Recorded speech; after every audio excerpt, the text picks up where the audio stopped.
Sir, last வீக்ல வந்து பாண்டிச்சேரியில் கிரிப்டோ கரன்சி ஒரு இஷ்யூ பெரிய லெவலில் பேசப்பட்டுட்டு இருந்தது. அதில் நிறைய வந்து நடிகைகள்லாம் ஈடுபட்டிருக்கிறாங்க அப்படிங்கிறத நம்ம பார்த்துருந்தோம். அதில் நிறைய செய்தியும் இருந்துச்சு. பொதுவாக கிரிப்டோ கரன்சி பயன்படுத்தலாமா பயன்படுத்தக்கூடாதுங்களா சார்? பொதுவாக வந்து கிரிப்டோ கரன்சின்றது வந்து இந்தியாவில் அப்ரூவ்டே கிடையாது. அதுக்காக அது அன்அப்ரூவ்டு, அதை பண்ணக்கூடாதுன்னு சொல்லலை. ஓகே, அதுக்குண்டான பில்லு வந்து பாஸ் பண்ணுறதுக்கு ரெடியாக இருக்காங்க.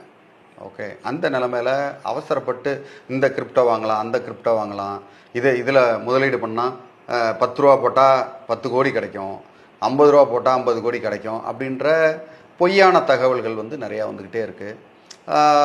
இதில் வந்து இந்த டெலகிராம் குரூப்பு, வாட்ஸ்அப் குரூப்பு, அந்த மாதிரி நிறைய குரூப்பை வச்சு அந்த குரூப்புக்குள்ளேயே ஒரு ஒரு 100 பேர் இருப்பாங்க. 100 பேரில் 98 பேர் அந்த குரூப்பை சார்ந்தவங்களாக இருப்பாங்க.